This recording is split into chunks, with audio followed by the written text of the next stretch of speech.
கர்த்தருடைய பரிசுத்த நாமத்துக்கு துதியும் கனமும் மகிமையும் உண்டாவதாக. நாம் நம்பியிருக்கும் ஆனந்த பாக்கியம் என்ற மைய தலைப்பில் இந்த நாளில் ராஜா வருகிறார் ஆயத்தமாவோம் என்ற தலைப்பில் தியானிக்க இருக்கிறோம். தியானத்துக்குள்ளே போகிறதுக்கு முன்னாடி தலைகளை தாழ்த்தி ஜெபம் செய்வோம். அன்பின் ஆண்டவரே, இந்த நாளில் ராஜா வருகிறார் ஆயத்தமாவோம் என்ற தலைப்பில் நாங்கள் தியானிக்க இருக்கிறோம். ஆண்டவரே, உம்முடைய வருகைக்கு நாங்கள் எப்படிப்பட்ட ஆயத்தத்தை உடையவர்களாய் இருக்க வேண்டும் என்பதை இந்த நாளில் எங்களுக்கு கற்றுத்தாங்க. ஆவியானவர் நீங்கள் பேசுங்க, நாங்கள் கேட்குறோம். இவை எல்லாவற்றையும் இயேசு கிறிஸ்துவின் நாமத்தில் கேட்குற நல்ல பிதாவே, ஆமேன். ராஜா வருகிறார் ஆயத்தமாவோம். வில்லியம் ஷேக்ஸ்பியர் ஒரு நாடகம் ஒன்று நடத்தினார். அந்த நாடகத்தினுடைய பெயர் as you like it, as you like it அப்படின்னு ஒரு நாடகம் ஒன்று நடத்தினார். அந்த நாடகத்தில் 2வது ஆக்டில் 7வது சீனில் ஜாக்வஸ் அப்படிங்கிறவர் டியூக் சீனியர் அப்படிங்கிறவர்கிட்ட ஒரு டைலாக் ஒன்று பேசுவார். அது என்ன டைலாக் அப்படின்னா, ரொம்ப உலக பிரசித்தி பெற்ற ஒரு டைலாக். அது என்ன டைலாக் அப்படின்னா, உலகம் ஒரு நாடக மேடை, அதில் நாம் அனைவரும் கதாபாத்திரங்களாக இருக்கிறோம் அப்படிங்கிறது தான் அந்த டைலாக். உலகம் ஒரு நாடக மேடை என்பதை வில்லியம் ஷேக்ஸ்பியர் சொன்னார். அவர் சொல்லாத ஒரு காரியத்தை இன்னைக்கு நான் உங்களுக்கு சொல்ல போறேன். உலகம் ஒரு நாடக மேடை என்பது உண்மைதான். ஆனால் அவர் சொல்லாத ஒரு காரியம் என்ன அப்படின்னா, அந்த நாடகம் இப்பொழுது முடிவுக்கு வந்து கொண்டு இருக்கிறது. Climax is fast approaching. அந்த நாடகத்தினுடைய முடிவு நெருங்கி கொண்டு இருக்கிறது. ஆண்டவராகிய இயேசு கிறிஸ்து சீக்கிரமாக வரப்போகிறார். ஆம், ராஜா வருகிறார், ஆயத்தமாவோம். நாம் ராஜாவுக்கு, நம்முடைய ஆண்டவராகிய இயேசு கிறிஸ்துவுக்கு, அவருக்கு முன்பதாக நிற்பதற்கு, இதோ இவரே ராஜா, இவருக்காக காத்திருந்தோம், இவருடைய இரட்சிப்பில் கலிகூறுவோம் என்று சொல்வதற்கு நாம் எப்படிப்பட்ட ஆயத்தங்களை உடையவர்களாக இருக்க வேண்டும் என்பதை தான் இந்த நாளில் நம்ம படிக்க இருக்கிறோம். நாம் எப்படிப்பட்ட ஆயத்தத்தை உடையவர்களாக இருக்க வேண்டும்? 3 பாடம் படிக்க போறோம். முதலாவது நாம் எப்படிப்பட்ட ஆயத்தத்தை உடையவர்களாக இருக்க வேண்டும் என்றால், முதலாவது கல்யாண வஸ்திரத்தை உடையவர்களாக இருக்க வேண்டும். முதலாவது கல்யாண வஸ்திரத்தை உடையவர்களாக இருக்க வேண்டும். மத்தேயு 22வது அதிகாரத்துக்கு உங்களுடைய வேதத்தை எடுத்துக்கிட்டீங்க அப்படின்னா, அங்க ஒரு அழகான ஒரு கல்யாணம் ஒன்று நடக்குது. அந்த கல்யாணம் ராஜா வீட்டு கல்யாணம். அந்த ராஜா தன்னுடைய குமாரனுக்கு ஒரு கல்யாணம் ஒன்று ஏற்படுத்தினார். விருந்து எல்லாத்தையும் ஆயத்தப்படுத்தினார். நிறைய பேருக்கு விருந்தினருக்கு அழைப்புதலையும் கொடுத்திருந்தார். விருந்தெல்லாம் ரெடி ஆயிருச்சு. ராஜா தன்னுடைய ஊழியக்காரரை கூப்பிட்டு சொன்னாரு, விருந்து ஆயத்தமா இருக்குது, எல்லாரையும் வர சொல்லுங்க அப்படின்னு சொல்லி ஆள் அனுப்புனார். இந்த ஊழியக்காரங்க போய் கூப்பிட்டாங்க, ராஜாவுடைய கல்யாணத்துல விருந்து ஆயத்தம் ஆயிருச்சு, எல்லாரும் வாங்க அப்படின்னா, எங்களுக்கு இப்ப டைம் இல்லை, எங்களால வர முடியாது அப்படின்னு சொல்லிட்டாங்க. ராஜாவுக்கு ரொம்ப ஏமாற்றமாயிருச்சு. மறுபடியும் தன்னுடைய ஊழியக்காரர்களை அனுப்புறாரு, நீங்க போங்க, எல்லாரையும் கூட்டிட்டு வாங்க அப்படின்னு சொல்லி ஆள் அனுப்புறாரு. இவங்க போனாங்க. இப்ப என்ன நடக்குது அப்படின்னா, வரமாட்டேன்னு சொன்னவங்க இப்ப இந்த ராஜாவுடைய ஊழியக்காரங்களை அவமானப்படுத்தி அவங்கள கொலை செய்தார்கள் அப்படின்னு வேதத்துல வாசிக்கிறோம். ராஜாவுக்கு இது ரொம்ப கோபத்தை ஏற்படுத்தியதாக இருந்துச்சு. உடனே ராஜா என்ன பண்ணார் அப்படின்னா, ராஜா தன்னுடைய ஊழியக்காரர்களை அனுப்பி யாரெல்லாம் தன்னுடைய ஊழியக்காரர்களை அவமானப்படுத்தி கொலை செஞ்சாங்களோ அவங்க எல்லாரையும் ராஜா கொலை செஞ்சார்.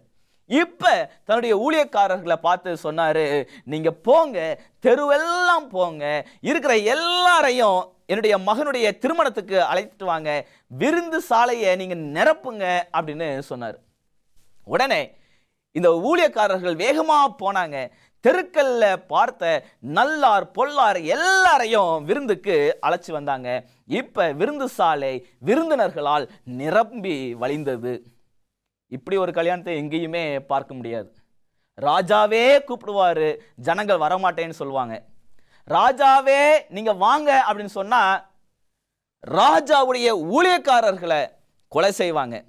ராஜா யாரெல்லாம் இவங்களை கொலை செஞ்சாங்களோ அவங்க எல்லாரையும் ராஜா கொலை செய்யறாரு. இப்படி ஒரு கல்யாணத்தை எங்கேயுமே பார்க்க முடியாது. இப்படி ஒரு கல்யாணம் மத்தேயு 22ல நடக்குது. இந்த திருமணம் நமக்கு கற்றுத்தருகிற பாடம் என்ன அப்படின்னா, எல்லாரும் இப்ப எல்லா தெருக்கள்லையும் போய் நல்லார் பொல்லார் எல்லாரையும் கூட்டிட்டு வந்துட்டாங்க. விருந்து சாலை இப்ப நிரம்பி இருக்குது. ராஜா அவங்க எல்லாரையும் சோதிக்கும்படி அந்த விருந்துக்கு வராரு. எல்லாரையும் பார்த்துக்கிட்டே வந்துட்டு இருந்தாரு. ஒருத்தர்கிட்ட மட்டும் கல்யாண வஸ்திரம் இல்லாம இருக்கிறத ராஜா பார்க்கிறார். இல்ல என்ன நம்ம கற்றுக்கொள்ள முடியுது அப்படின்னா, யாரெல்லாம் விருந்துக்கு வந்திருந்தாங்களோ எல்லாருக்கும் ராஜா என்ன பண்ணியிருக்கிறாரு அப்படின்னா, ஒரு கல்யாண வஸ்திரத்தை இலவசமாகவே கொடுத்திருந்தார். எல்லாரும் அந்த கல்யாண வஸ்திரத்தை அணிந்து அந்த விருந்துல உட்கார்ந்து இருக்கிறாங்க. ஆனா ஒரு நபர்கிட்ட மட்டும் அந்த கல்யாண வஸ்திரம் இல்லாம இருக்கிறத ராஜா பார்க்கிறார். உடனே அந்த நபர்கிட்ட போய், சகோதரனே உன்னுடைய கல்யாண வஸ்திரம் எங்கே அப்படின்னு ஆண்டவர் கேட்கிறார். அவனால எதுவுமே பேச அவனால முடியல.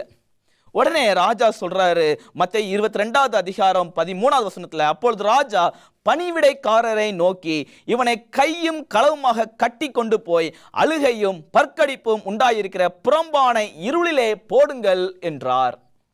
உடனே ராஜா சொல்லிட்டாரு, இவனை பிடிச்சி கெட்டி இருள்ல போடுங்க அப்படின்னு சொல்லிட்டாரு.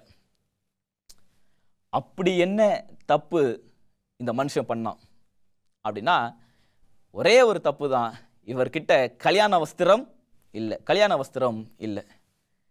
இந்த கல்யாண வஸ்திரம் எதை குறிக்கிறது?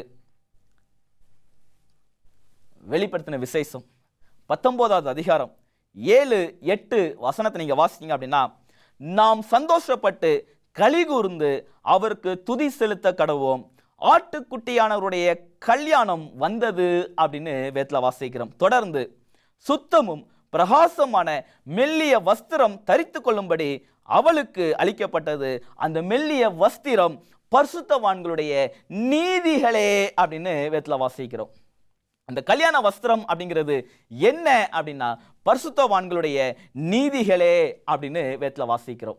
ஆண்டவராகிய இயேசு கிறிஸ்து நம் ஒவ்வொருவருக்கும் இந்த கல்யாண வஸ்திரத்தை இலவசமாக கொடுத்திருக்கிறார். அவருடைய நீதியை இலவசமாக கொடுத்திருக்கிறார்.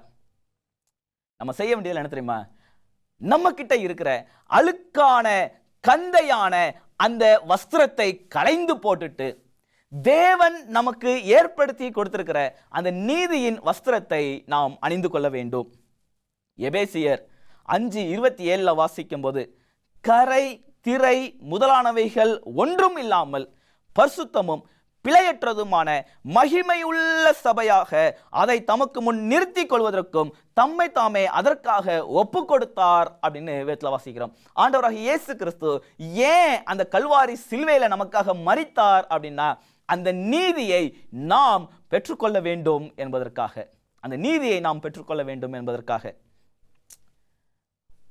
ஆண்டவர் இரண்டாவது முறையாக வரும்போது திருச்சபையாக நாம் அனைவருமே அவருக்கு முன்னாடி கரை திரை முதலானவைகள் ஒன்றும் இல்லாமல் நாம் அவருக்கு முன்பதாக நிற்க வேண்டும். அது என்ன கரை திரை? கரை அப்படின்னா நம்முடைய சட்டையில இருக்கிற அழுக்கு. திரை அப்படின்னா நம்முடைய சட்டையில இருக்கிற சுருக்கம். அழுக்கும் இருக்கக்கூடாது, சுருக்கமும் இருக்கக்கூடாது. நல்ல வெண்மையான வஸ்திரமாக நம்முடைய வஸ்திரம் இருக்க வேண்டும். அது பரிசுத்தவான்களுடைய நீதிகளே அப்படின்னு வாசிக்கிறோம். நம்முடைய வஸ்திரம் நீதியான வஸ்திரமாக இருக்கணும், நீதியின் வஸ்திரமாக இருக்க வேண்டும். அதுதான் அந்த கல்யாண வஸ்திரம். அந்த கல்யாண வஸ்திரத்தை நாம் உடையவர்களாக இருக்க வேண்டும். அந்த கல்யாண வஸ்திரத்தை நான் எப்படி பெற்றுக்கொள்வது அப்படின்னு நம்ம கிட்ட ஏதாவது கேள்வி இருக்குமே ஆனால் மத்தேயு 5வது அதிகாரம் 6வது வசனத்துல வாசிக்கிறோம், நீதியின் மேல் பசிதாகம் உள்ளவர்கள் பாக்கியவான்கள், அவர்கள் திருப்தி அடைவார்கள் அப்படின்னு வேதத்துல வாசிக்கிறோம். அந்த நீதியை பெற்றுக்கொள்ள நம்ம கிட்ட பசிதாகம் இருந்தாலே போதும், நாம் திருப்தி அடைவோம். அந்த நீதியை நம்மளால் பெற்றுக்கொள்ள முடியும். இளஞ்சட்டமையார் எழுதுறாங்க, when a soul receives Christ he receives power to live the life of Christ அப்படின்னு எழுதுறாங்க. ஒரு ஆன்மா கிறிஸ்துவை பெறும்போது கிறிஸ்துவின் வாழ்க்கையை வாழ வல்லமையை பெறுகிறது அப்படின்னு எழுதுறாங்க.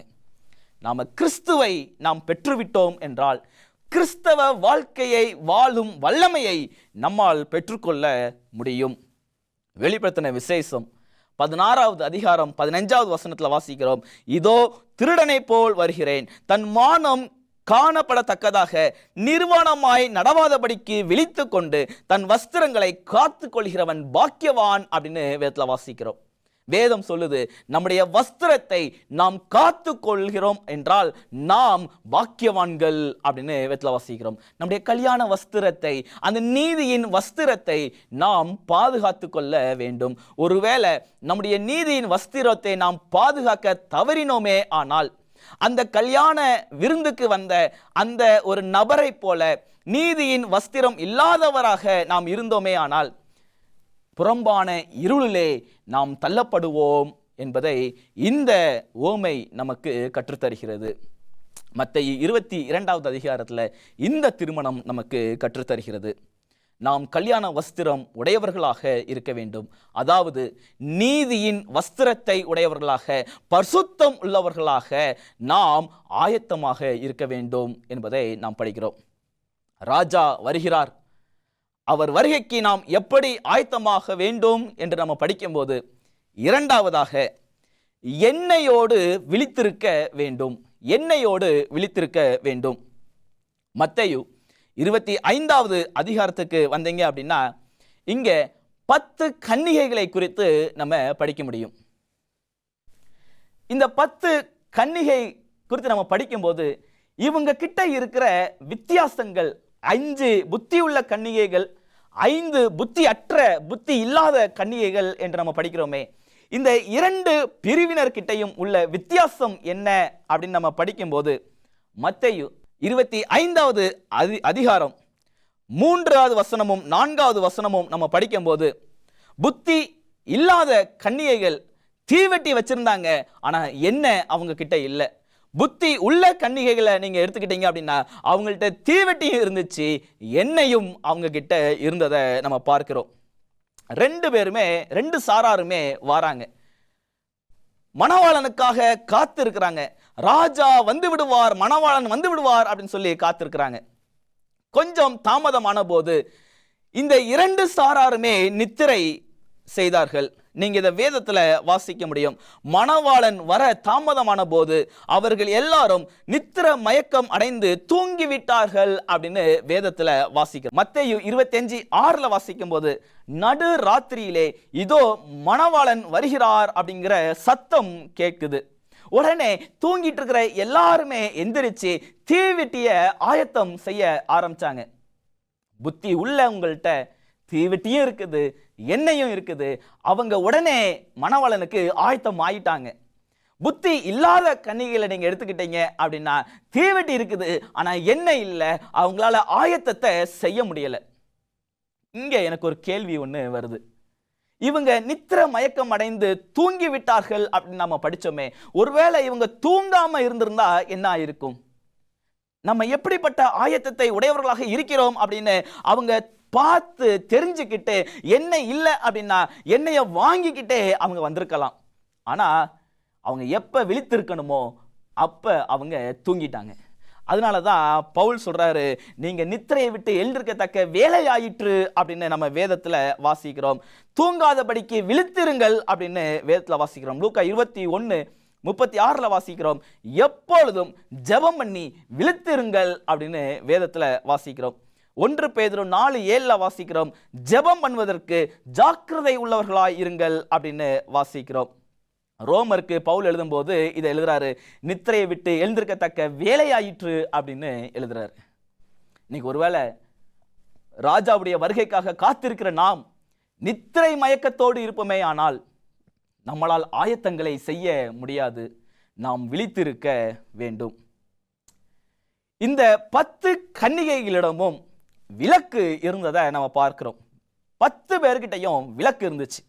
இந்த விளக்கு எதை குறிக்குது அப்படின்னா, உம்முடைய வசனம் என் கால்களுக்கு தீபமும் என் பாதைக்கு வெளிச்சமாய் இருக்கிறது அப்படின்னு சங்கீதம் 119 105 வாசிக்கிறோமே. இந்த விளக்கு வேதத்தை குறிக்கிறது. இந்த எண்ணெய் பரிசுத்த ஆவியானவரை குறிக்கிறது. 10 பேர்ட்டையும் விளக்கு இருந்துச்சு, ஆனா 5 பேர்கிட்ட மட்டும்தான் பரிசுத்த ஆவியானவர் என்னப்படுகிற எண்ணெய் இருந்துச்சு. 5 பேர்கிட்ட எண்ணெய் இல்லாததை பார்க்கிறோம். வேதம் இருக்குது, ஆனா பரிசுத்த ஆவியானவர் இல்லை அப்படின்னா நம்மளால ஆயத்தத்தை செய்ய முடியாது. விளக்கு இருக்குது, ஆனா எண்ணெய் இல்லை. வேதம் இருக்குது, ஆனா பரிசுத்த ஆவியானுடைய ஒத்தாசை இல்லை அப்படின்னா நம்மளால ஆயத்தத்தை செய்ய முடியாது. இளஞ்சூட்டமையார் எழுதுறாங்க, தேவனுடைய ஆவியின்றி அவருடைய வார்த்தையை பற்றிய அறிவு பயனற்றது அப்படின்னு எழுதுறாங்க. வேதத்தையே நம்ம கரைச்சி குடிச்சிருக்கலாம். வேதத்துல மேல இருந்து கீழே வரைக்கும், கீழே இருந்து மேல வரைக்கும் நம்ம சொல்லலாம்.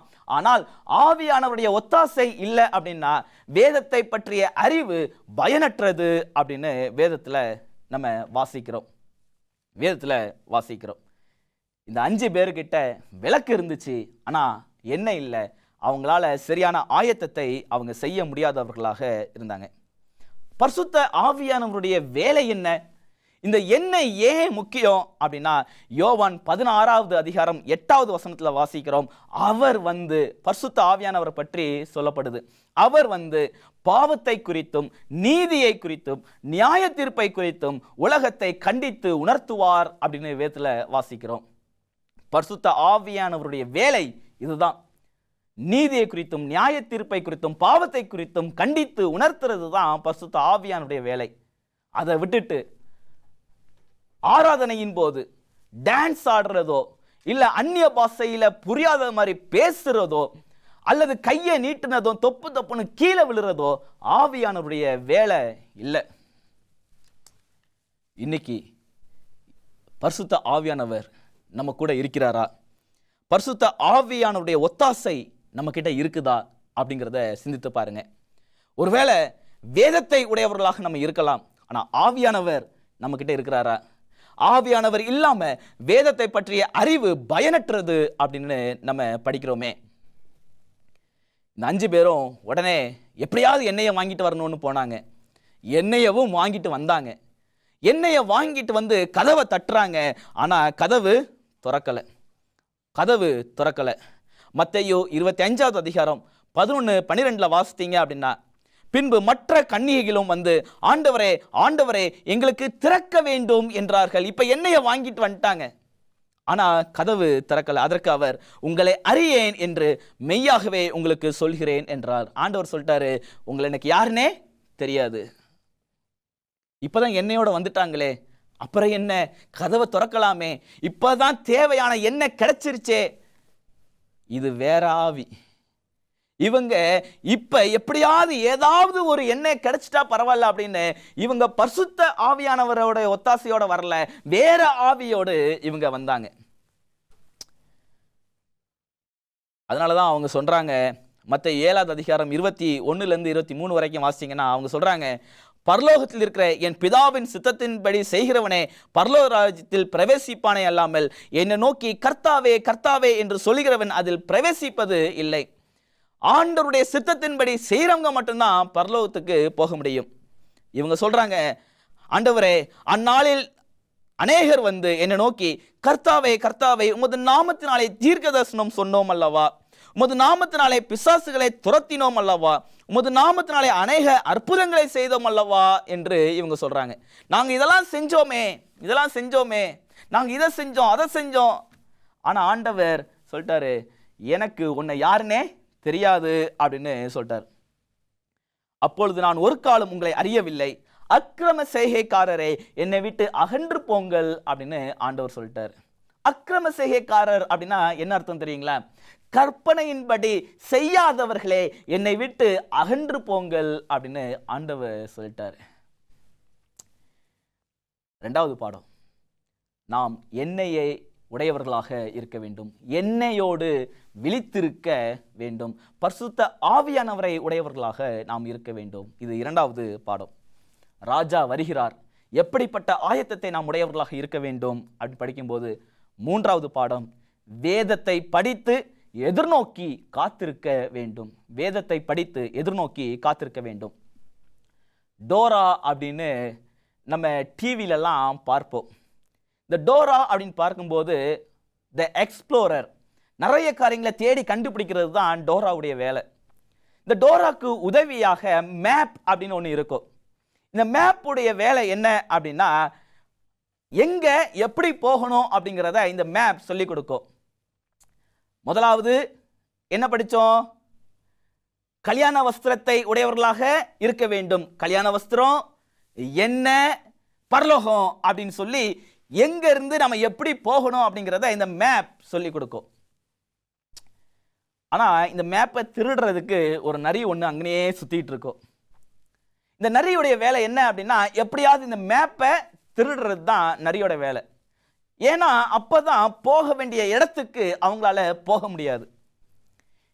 இன்னைக்கு நம்முடைய வாழ்க்கையிலையும் ஒரு நரி நம்ம கூடயே சுத்திட்டு இருக்குது. இந்த நரியுடைய வேலை என்ன அப்படின்னா, நம்மளை வேதத்தை படிக்க விடாம ஆக்குறது தான் இந்த நரியுடைய வேலை. ஏன் அப்படின்னா, நம்ம வேதத்தை படிச்சிட்டோம் அப்படின்னா நம்ம எப்படி போகணும் அப்படிங்கிறத, வழி எது அப்படிங்கிறத நம்ம தெரிஞ்சுக்கிடுவோம். வேதத்துல ரெண்டு வழி இருக்குது. விசாலமான பாதை அப்படின்னு ஒன்று இருக்குது, குறுகலான பாதை அப்படின்னு ஒன்று வேதத்துல சொல்லப்படுது. நம்ம விசாலமான பாதைக்கு போனோம் அப்படின்னா கேட்டுக்கு நரகத்துக்கு நம்ம போயிடுவோம். குறுகலான பாதை, வழி இடுக்கமான பாதை வழியா நம்ம பிரவேசிக்கும் போது அது ஜீவனுக்கு போகிற வழியாக இருக்கிறது. இந்த ரெண்டு வழியில எந்த வழியை நம்ம தேர்ந்தெடுக்கணும் அப்படிங்கிறது வேதத்தை படித்தாதான் நமக்கு தெரிய வரும். ஆனா இந்த நரியுடைய வேலை என்ன அப்படின்னா, நம்மளை வேதத்தை படிக்க விடாம ஆக்குறது தான் இந்த நரியுடைய வேலை. இன்னைக்கு நீங்க சொல்ல கேட்டிருக்கிறீங்களா, இன்னைக்கு பைபிள் படிச்சிய அப்படின்னு கேட்டா, இல்ல எனக்கு ரொம்ப பிஸியா இருக்கிறேன், எனக்கு டைம் இல்லை அப்படின்னு சொல்ற இடத்துக்கு நம்ம இன்னைக்கு வந்துட்டோம். நீதிமொழிகள் 29:18 வாசிக்கிறோம், தீர்க்க தரிசனம் இல்லாத இடத்தில் ஜனங்கள் சீர்கெட்டு போவார்கள், வேதத்தை காக்கிறவனோ பாக்கியவான் அப்படின்னு வேதத்துல வாசிக்கிறோம். தீர்க்க தரிசனம் இல்லை அப்படின்னா ஜனங்கள் சீர்கெட்டு போவார்கள். சங்கீதம் 119:105 வாசிக்கிறோம், உம்முடைய வசனம் என் கால்களுக்கு தீபமும் என் பாதைக்கு வெளிச்சமாய் இருக்கிறது அப்படின்னு வேதத்துல வாசிக்கிறோம். வேதத்தை படித்து நாம் ஆண்டவருக்காக காத்திருக்க வேண்டும். இந்த நரி நம்ம பின்னாடியே இருந்துகிட்டு வேதத்தை படிக்க விடாம ஏதாவது வேலைகளை நமக்கு கொடுத்துக்கிட்டே இருப்பான். நம்மளுடைய கவனத்தை சிதறடித்து கொண்டே இருப்பான். நம்முடைய கவனம் சிதறக்கூடாது. வேதத்தை படிக்கணும். வேதத்தை படித்து சரியான பாதையில் நம்ம பரலோகத்துக்கு போக ஆயத்தமாக வேண்டும். ராஜா வருகிறார், அவர் சீக்கிரமாக வரப்போகிறார். இதோ இவரே ராஜா, இவருக்காக காத்திருந்தோம், இவருடைய ரட்சிப்பில் கலிகூறுவோம் அப்படிங்கிற அந்த நாளுக்காக நாம் ஆயத்தமாக வேண்டும். ஆயத்தமாவோம், ஆயத்தமாவோம், ஆயத்தமாவோம். தேவன் தாமே நம் அனைவரையும் ஆசீர்வதிப்பாராக.